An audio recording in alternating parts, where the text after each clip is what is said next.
warahmatullahi wabarakatuh. Waalaikumsalam warahmatullahi wabarakatuh. Bismillahirrahmanirrahim. Alhamdulillahilladzi ala ni'matil imani wal islam. Wassalatu wassalamu ala sayyidina Muhammadin khairil anam wa ala alihi wa ashabihil bararatul kiram. Allahumma rabbi shrah li sadri wa yassir li amri wa hlul 'uqdatam min lisani yafqahu qawli, amma ba'du. Puji beserta syukur yang alhamdulillah telah kita sama-sama panjatkan kehadirat Allah Subhanahu wa taala yang insya Allah mudah-mudahan ini menjadikan wasilah untuk kita mendapatkan taufik serta hidayah daripada Allah Subhanahu wa taala. Salawat dan salam yang mudah-mudahan Allah selalu senantiasa melimpah curahkan kepada paduka alam Nabi wa Habibana Nabi Muhammad sallallahu alaihi wasallam beserta para keluarganya dan juga para sahabatnya dan juga sekalian para pengikutnya hatta yaumil qiyamah. Para guru, para ketua majelis taklim yang saya hormati, wabil khusus kepada Ustadz Yayat, Ustadz Komarudin, Ustadz Deden, dan kepada para jamaah semua yang hadir dalam kesempatan ini, yang insya Allah mudah-mudahan yang tidak bisa sebutkan satu persatu, insya Allah tidak mengurangi rasa hormat dan takdim saya. Alhamdulillah, dalam kesempatan ini kita masih dapat senantiasa diberikan kesehatan oleh Allah, sehingga kita masih dapat bersama-sama kumpul di majelis taklim ini dengan niat dan tujuan tidak ada lain. Kita yang pertama adalah menggugurkan kewajiban sebagai umat Islam, itu diwajibkan untuk menuntut ilmu, dan yang kedua juga insya Allah melalui hadir dan datang ke majelis taklim ini sedikit bisa menambah pengetahuan, dapat juga meningkatkan amal ibadah kita. Amin. Dan mudah-mudahan apa yang kita dapat malam ini, nasihat-nasihat, insya Allah ini dapat bermanfaat buat kehidupan kita di masa yang akan datang. Amin ya rabbal alamin. Biasanya kita membahas tentang masalah akhlak di dalam kitab Ta'limul Muta'alim. Nah, dalam kesempatan ini sedikit kita membahas tentang ilmu fikih. Kebetulan saya pada malam ini tidak membawa kitab. Insya Allah ini berkaitan dengan ilmu fikih.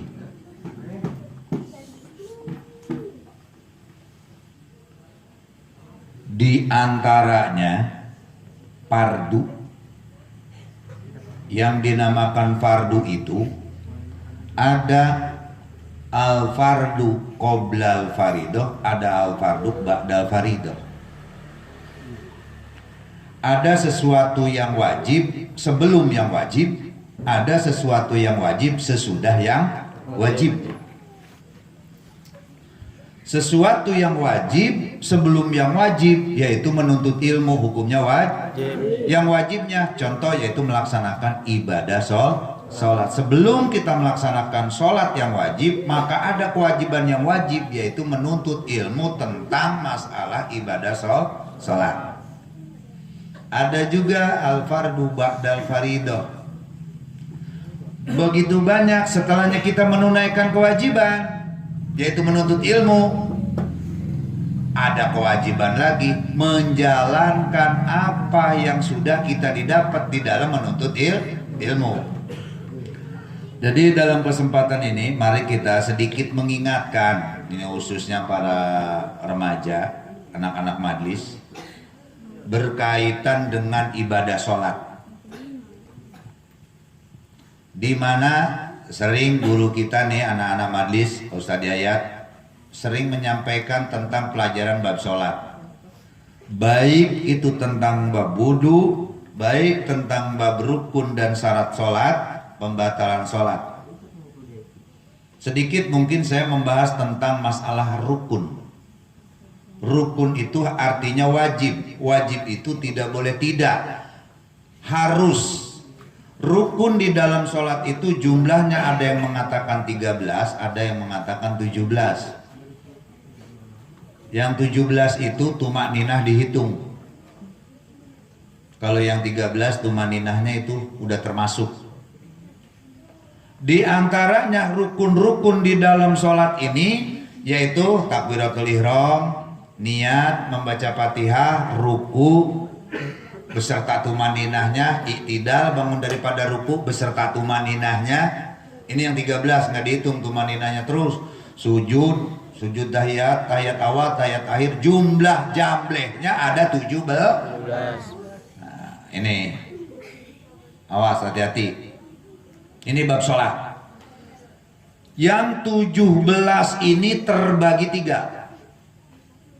Yang pertama rukun yang 17 ini terbagi 3. Yang pertama rukun qauli, itu rukun kewajiban di dalam sholat yang harus diucapkan. Sehingga kalau tidak diucapkan dengan mulut, maka sholatnya ini tidak sah. Pertama rukun qauli, rukun yang sebangsa ucapan. Di antaranya seperti membaca Al-Fatihah, wajib diucapkan dengan mulut. Seperti baca takbiratul ihram dengan kalimat Allahu Akbar, rukun qauli. Dan yang kedua rukun qalbi. Rukun qalbi itu artinya rukun yang harus adanya di dalam hati, yaitu apabila kita mengucapkan takbiratul ihram, di dalam hati itu saya niat melaksanakan sholat.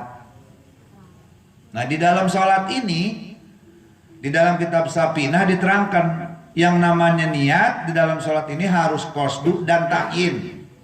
Qasdu wa ta'in. Saya niat fardu, sholat, ta'in itu menentukan. Sholat yang diniatin itu harus disebut. Kalau kita sholat maghrib, saya niat sholat fardu maghrib. Kalau kita sholat isya, saya niat sholat fardu isya. Sebut sholatnya. 3 rakaat baru. Ini adanya di mana? Di dalam hati. Di dalam hati beserta apa? Mulut baca Allahu Akbar, di dalam hati baca saya niat melaksanakan sholat maghrib 3 rakaat makmum karena Allah. Ini 2. Dan yang ketiga rukun fi'li, rukun yang harus digerakkan dengan anggota. Sujud takbiratul ihram harus mengangkat dua tangan. Ini gerakan, ini rukun. Nggak sah kalau kita sholat nggak diangkat tangannya. Sebab ini rukun yang bangsa pekerjaan. Ruku, i'tidal, bangun daripada ruku, sujud, ini harus semuanya rakaat 1, 2, 3, dan 4 wajib bergerak tubuh anggota. Kalau seandainya tidak bergerak maka sholatnya itu tidak sah. Ini rukun yang 17 terbagi 3. Ucapan, pekerjaan, dan hati. Ucapan yang namanya qauli, hati namanya qalbi, pekerjaan namanya fi'li. Ini harus semua nih. Jadi oleh karena itu nggak sah kalau seandainya sholat kita di dalam hati pakai hayalan, nggak boleh. Nggak boleh baca Fatihah walaupun kita sholat zuhur, sholat asar, tetap harus dibaca walaupun sir. Enggak, kalau sholat maghrib, subuh, asar kan itu jahar tuh, Bismillahirrahmanirrahim. Sholat zuhur pun harus diucapkan dengan mulut walaupun itu sir, dengan suara yang tidak terdengar. Tetap harus diucapkan, harus dibaca dengan mulut. Nah ini rukun fi'li, rukun qauli, rukun qalbi, salah satunya di antara sholat kita ini enggak ada, maka sholat kita tidak sah. Ini perhatian buat anak-anak remaja nih, khususnya kita para santri. Rata-rata kita sebelumnya menjadi makmum, sebelum jadi imam kita jadi makmum. Ini yang fardu sehari-hari kita aja dulu ya. Ini bab makmum, ini masih banyak saya perhatiin, masih banyak salah. Jangan lagi jadi imam, jadi makmum aja banyak yang salah. Nih, kalau kita sholat, ini tata cara nih ya nih.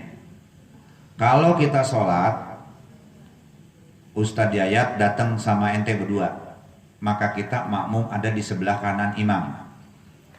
Makmum itu harus ada di sebelah kan, cuman jaraknya nggak jauh, paling sejengkal. Jarak antara makmum dengan imam tuh paling jaraknya sejengkal. Adanya di sebelah kan, sebelah kanan. Datang lagi makmum yang kedua,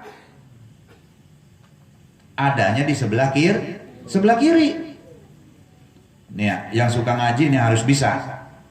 Jangan ini mah Ustadz Yayat jadi imam, ada makmumnya di sebelah kanan. Begitu datang nyusul ada di sebelah kanan.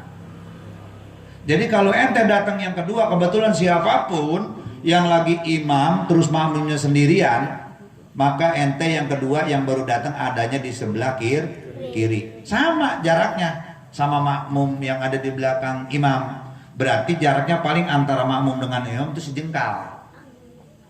Jadi kalau seandainya sujud makmum itu kepala kita itu hampir ada di tengah-tengah perut imam.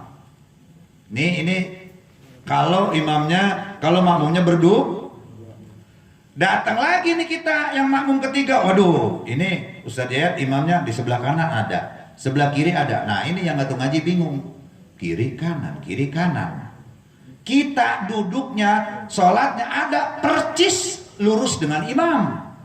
Di mana? Di baris belakang. Berarti nyengsol nih. Sini. Standar yang imam ya makmum yang ketiga ini datang di standar di shop yang seperti biasa. Di shop barisan yang biasa, barisan biasa. Sementara tadi si makmum yang ke-1 sama kedua adanya jarak antara imam dan makmum itu cuma 1 jam. Sementara kita adanya di belakang imam. Tapi jangan lurus. Kalau lurus lah pas, kalau sujud kena pantat imam, mentok. Sebab jaraknya cuma 1 jam. Nah kita ada di belakang, tapi lurus sama imam. Nah ini hati-hati. Bagaimana ini dalam praktek imam? Nah ini kalau kebenaran ente jadi makmum yang suka ngaji, makmum yang suka datang ke majelis taklim, baik kita jadi makmum yang sebelah kanan, baik jadi makmum yang sebelah kiri, atau tadi makmum yang terakhir ada yang lurus sama imam, berarti ini makmumnya hebat, ngaji semua. Sebab prakteknya udah bagus. Nah terus bagaimana nih? Nah karena suka ngaji, nah ente makmum yang ada di sebelah kiri dan sebelah kanan harus berusaha untuk duduk, untuk diam lurus dengan makmum yang ketiga tadi tuh. Bagaimana? Bukan berarti ente harus ngajol ke belakang. Jangankan lagi ngajol sholat mah, bergerak 3 kali aja hukumnya udah batal. Ini ngabong kata ustadz, katanya suruh lurusin. Jalan 3 langkah, truk 2, 3, batal. Jadi bagaimana Ustaz? Bareng ruku, nindak ke belakang sedikit. Bareng mau sujud, nindak ke belakang sedikit. Yang akhirnya imam yang ada di kanan dan yang di kiri lurus dengan makmum yang paling terakhir tadi yang nomor 3. Jadi keadaannya udah lurus nih. Cakep tuh. Ini nih kalau makmum yang suka ngaji. Datang lagi makmum yang keempat. Nah, kiri kanan ini udah seimbang nih. Tadi pelajaran yang disampaikan kanan udah, kiri udah, tengah udah. Kita datang makmum yang keempat. Maka lebih afdol kita isi yang sebelah kanan. Nih yang suka terjadi nih, kesalahan di makmum. Tadi makmum yang keempat. Makmum yang keempat sudah ketinggalan 2 rakaat. Makmum yang ketiga ketinggalan 1 rakaat. Nah maka siapapun yang sholatnya tertinggal sama si imam, maka begitu imam selesai uluk salam, mengucapkan salam, maka si makmum berdiri untuk mencukupi rakaat yang kurang, berarti bayar utang. Nah di sini nih hati-hati nih anak-anak, la yahillul makmum alal makmum, tidak sah sholat kalau makmum kepada makmum. Berhubung katanya ini tadi apa yang datang yang ketiga, wah ini pas banget nih Ustaz, pas banget guru gua nih. Ente datang yang keempat, kan bangun sama tuh yang ketiga bangun, yang keempat juga ente nggak sah makmum ke dia. Yang ketiga ruku, dia ngikut ruku. Yang ketiga i'tidal, dia ngikut i'tidal. Karena apa? Saya ketinggalan nih. Terus yang di samping ikut. Ruku. Lah, dia saya nggak punya niat makmum, nggak niat imam, dia juga nggak niat ke makmum ke saya. Nah makanya kalau kita sholat sama-sama tertinggal, walaupun rombongan, imam udah 2 rakaat, kita datang 5 orang, blok, untuk bayar utang nggak boleh ada yang jadi imam, masing-masing. Untuk bayar utangnya masing-masing, jangan makmum kepada makmum. Nah kecuali begini, ente lagi bayar utang, ada yang datang. Ente lagi bayar utang, terus ada yang baru datang. Kebetulan ente sholat masih ketinggalan 2 rakaat lagi sama imam, ada yang datang. Kebetulan sholat yang 5 waktu, mau sholat zuhur, asar dan sebagainya. Nah maka kita boleh ngemakmum, sekalipun dia itu makmum karena imamnya udah bubar. Nah boleh kita ngemakmum kepada dia dengan syarat kita harus menepak pundaknya. Nih, kalau santri yang ngaji, kalau ditoel pundak yang ngerti. Coba kalau santri nggak tuh ngaji ditoel pundaknya, nengok dia, ada apa? Jadi begitu ditoel pundak, kita langsung niat dalam hati. Saya niat jadi berarti setiap dia noel itu, setiap dia nepak pundak kita berarti dia mau jadi makmum. Ya, paham ya sampai sini ya? Nah, makanya ini ilmu fikih nih, hati-hati dalam sholat. Mudah-mudahan sedikit pelajaran fikih tentang bab sholat ini, hati-hati karena sholat ini adalah tiang yang paling utama. Ibadah-ibadah yang lain menganutnya kepada sholat. Apabila sholatnya benar, insya Allah yang lain benar. Apabila sholatnya udah hati-hati, insya Allah yang lain hati-hati. Ya, mudah-mudahan apa yang kita bahas pada malam ini dapat menambah hafalan buat kita yang tahu agar supaya lebih menghafal.